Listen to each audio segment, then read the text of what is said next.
Bismillahirrahmanirrahim. Assalamualaikum warahmatullahi wabarakatuh. Alhamdulillah. Wassalatu wassalamu ala rasulillah. Wa ala alihi wa sahbihi wa man walah. Kawan-kawan sekalian yang dimuliakan Allah subhanahu wa ta'ala. Kembali kita akan menyambung pembahasan kita seputar irja dan murji'ah. Di mana pada pertemuan kita yang sebelumnya kita telah masuk kepada topik besarnya, yaitu ciri-ciri ya dalam mengidentifikasi seseorang itu terpapar irja. Itu bisa dikenali dengan 4 persoalan, diantaranya dengan 4 persoalan. Nah, kita sudah baca apa saja 4 persoalan ini. Yang pertama adalah menganggap bahwa orang yang meninggalkan amalan anggota badan secara keseluruhan, bahwa orang itu di akhirat selamat.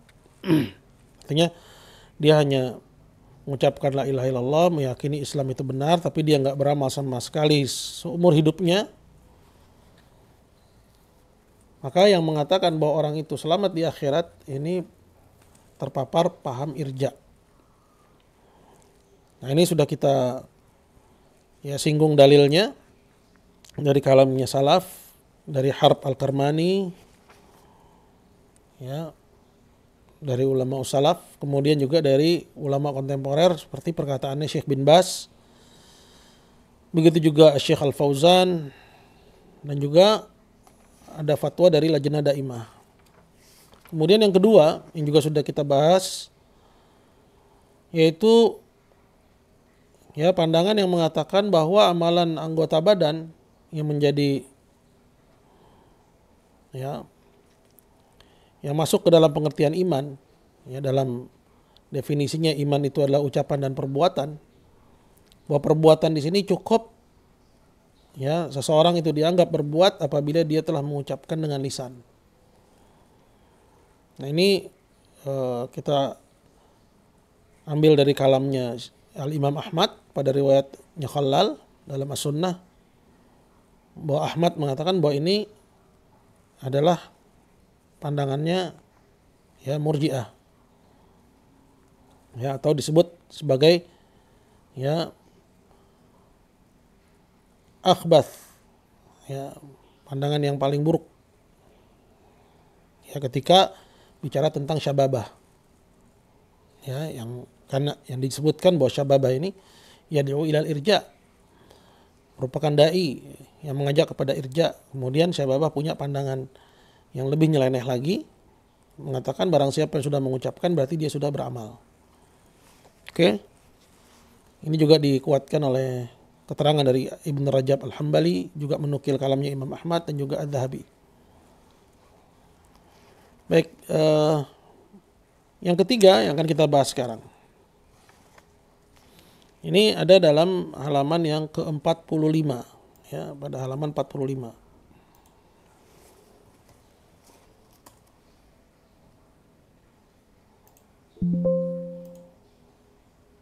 Sebentar.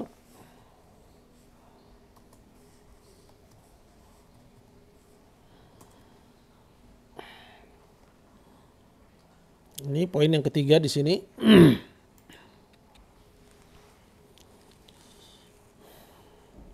Poin yang ketiga adalah an-nassu ala anna al-qawla bi anna al-amala syartu kamalin qaulul murji'ah. Yaitu pandangan orang yang mengatakan bahwa amalan anggota badan itu syarat sempurnanya iman. Jadi mereka bilang iman itu qaulun wa amal, ucapan dan perbuatan. Jadi dia masukin amalan itu ke dalam pengertian iman, namun setelah dia masukin dia keluarin lagi dengan mengatakan bahwa amalan itu hanya syarat sempurnanya iman. Kenapa kita katakan bahwa pendapat yang bilang bahwa amalan itu syarat sempurna berarti dia telah mengeluarkan amalan dari pengertian iman? Karena yang namanya syarat itu di luar iman. Seperti misalnya syarat sahnya salat, wudu kan, thaharah gitu ya. Ini kan di luar salat. Begitu juga syarat, kalau dikatakan syarat sempurnanya iman berarti dia ada di luar iman.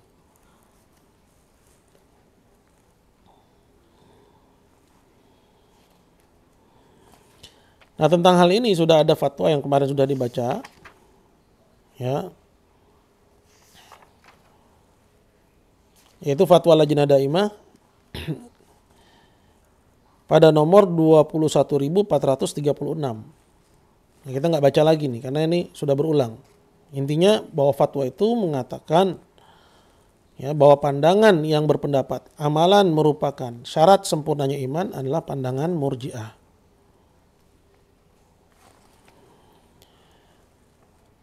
Kita akan baca di halaman yang berikutnya.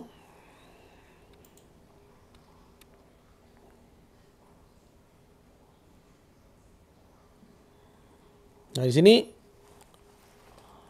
dari Syekh Shalih Al-Fauzan.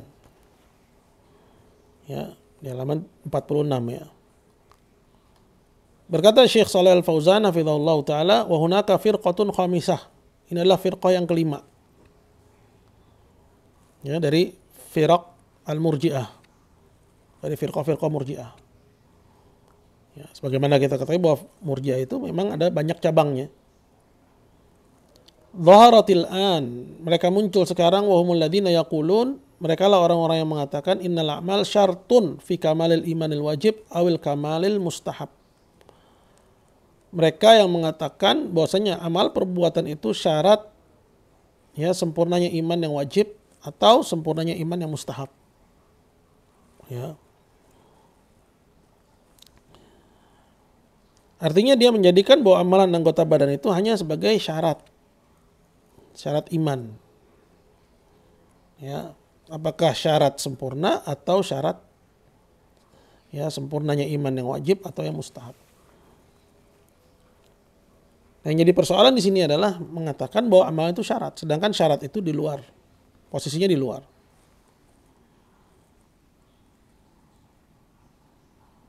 Nah, beliau juga berkata, ini diambil dari kitab Ta'liqul Mukhtasar terhadap qasidah, ya, Nuniyah Ibnu Qayyim,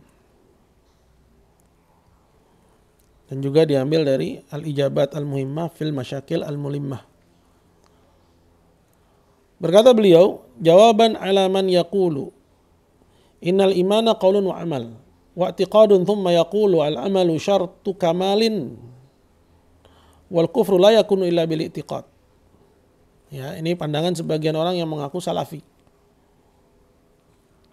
Ya, jawaban terhadap orang yang berpendapat bahwasanya iman itu adalah ucapan dan perbuatan dan juga keyakinan. Kemudian setelah itu dia berkata bahwa amal perbuatan itu hanya syarat sempurna.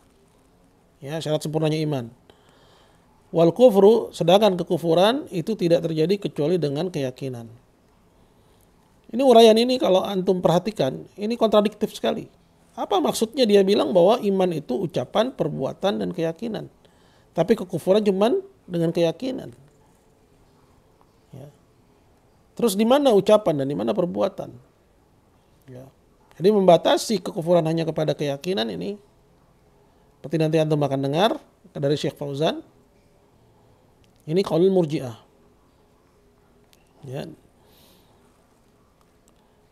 Artinya, ya, kalau dalam ibarat lain, dalam ungkapan lain, ya, baru dianggap kafir kalau dia istihlal. Nah, itu keyakinan tuh, menganggap halal. Yang diharamkan dianggap halal. Nah, ini sama dengan ungkapan di sini. Menganggap bahwa kekufuran hanya terbatas hanya kepada i'tiqad, keyakinan, gitu ya. Jelas ya hubungannya, atau kaitannya. Kata Syekh Al-Fauzan, alladzi yaqulu hadza ma fahimal iman. Orang yang berpendapat seperti ini dia enggak paham apa itu iman, wala fahimal aqidah. Enggak paham itu akidah. Ya, tidak paham iman, tidak paham juga akidah. Wal wajibu alaihi an yadrusal aqidah ala ahli ilm. Yang wajib atas orang ini mempelajari akidah di hadapan ulama. Wa yatalaqqaha min masadiriha sahihah. Dan mengambilnya dari sumber-sumbernya yang sahih. Wa saya'riful jawaba an hadzal su'al. Kalau dia belajar kepada ulama, mengambil dari sumber yang sahih, maka dia akan tahu jawaban atas pertanyaan ini. Kemudian kata Syekh, qala wa qawlu al-iman qawlun wa amal wa i'tiqad. Tsumma yaqulu innal amala syartun fi kamalil iman. wa sihhati hadza tanaqud. Pendapat dia yang mengatakan bahwa iman itu adalah ucapan, perbuatan dan keyakinan, kemudian setelah itu dia bilang bahwasanya amalan hanya syarat sempurnanya iman, ya, dan syarat sahnya iman, ya. Uraian ini tanakut, ini kontradiktif, ya, seperti yang tadi sudah saya sebutkan. Ini kontradiktif. Ya, dia masukin amalan ke dalam pengertian iman, kemudian dia keluarin lagi. Kaifa yakunul amalu minal iman tsumma yaqulu al amalu syartun? Bagaimana bisa dia bilang bahwa amalan bagian dari iman, kemudian setelah itu dia katakan bahwa amalan itu hanya syarat. Wa ma'lumun anna syarta yakunu kharijal masyrut. Sedangkan sudah dimaklumi bahwasanya yang namanya syarat itu di luar, ya, apa yang disyaratkan tadi. Ya, seperti misalnya syarat sahnya sholat adalah thaharah. Ya. Maka thaharah itu sebelum sholat. Jadi syarat itu posisinya di mana? Di luar. Fahadha tanaqudun minnu. Ini bentuk kontradiktif dari dia. Wa hadha yuridu an yajma' baina qawli salaf wa qawli mutaakhirin. Orang ini yang berpendapat begini, dia hanya ingin mengkompromikan antara pandangan kaum salaf dengan pandangan mutaakhirun. Mutaakhirin yang tidak sejalan dengan pandangan salaf. Seperti misalnya Syairah, Maturidiyah dari Murji'ah lil kalam. Wa huwa la yafhamu tanaqud, sedangkan dia enggak paham bahwa pada uraiannya dia itu ada padanya tanaqud. Ada, ya, makna yang kontradiktif. Li'annahu la ya'rifu qaula salaf, karena dia enggak paham, ya, pandangan ulama salaf. Mungkin dia tahu pandangan ulama salaf tapi dia enggak ngerti hakikatnya seperti apa. Wa la ya'rifu haqiqata qaulil mutaakhirin, dan juga enggak paham apa hakikat pandangan, ya, orang-orang mutaakhirin. Ya, maksudnya Murji'ah dari ahli kalam. Fa'arada an yudmija bainahuma. Lalu dia ingin, ya, mix, ya, damage itu mix, ingin dia campurkan antara keduanya. Ya, sehingga jadi kontradiktif akhirnya. Fal imanu qaulun wa amalun wa i'tiqad. Maka iman yang benar itu adalah ucapan, perbuatan dan keyakinan. Wal amalu huwal minal iman. Amalan itu sendiri bagian dari iman. Wa huwal iman. Amalan itu sendirilah iman itu. Walaysa syartan min syuruti sihhatil iman. Bukan syarat dari syarat-syarat sahnya iman. Au syartu kamal, bukan pula syarat sempurnanya iman. Au ghairi dzalik, atau ungkapan yang lain. Min hadhil aqwal allati yurawwijunaha al-an. Dari ungkapan-ungkapan yang seperti ini, yang saat ini, ya, sangat dipopulerkan sekarang. Ya, jadi banyak nih yang mempopulerkan amalan itu adalah syarat sempurnanya iman. Ya, tapi ketika ditanya iman itu dia bilang qaulun wa amal. Tapi ketika ditanya apa itu amalan, maka dia bilang syarat sempurnanya iman atau syarat sahnya iman. Penyebutan iman itu sebagai syarat aja udah salah. Fal iman qaulun bil lisan. Maka iman, kata Syekh, adalah ucapan dengan lisan, wa i'tiqadun bil qalb, dan keyakinan dengan hati, wa amalun bil jawarih, dan amal dengan anggota badan, wa huwa yazidu wa yanqusu bil ma'siyah. Dia bertambah dan berkurang dengan kemaksiatan.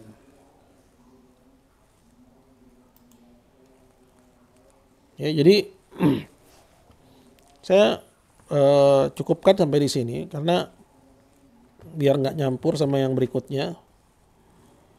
Dan juga karena pada poin ini ada, ya, kalimat yang bagus sekali dari Syekh Shalih Al Fauzan, di mana beliau bilang wa hunaka firqatun khamisah. Jadi biar salafiyun tahu bahwa siapa aja yang berpendapat, ya, bahwa amalan itu syarat sempurna atau syarat sahnya iman, sekalipun dia berpandangan bahwa iman itu ucapan dan perbuatan, iman itu ucapan dengan lisan, keyakinan dengan hati, amalan dengan anggota badan, tapi dia bilang juga bahwa bahwasanya amalan itu hanya syarat sempurnanya iman, ya, maka dia dari golongan ini, ya, dari firqah yang kelima, ya, dari firqah-firqahnya orang-orang al-murji'ah. Wallahu ta'ala ala wa alam. Sallallahu ala sayyidina Muhammadin wa ala alihi wa sahbihi wa sallam wa jazakallahu khairan.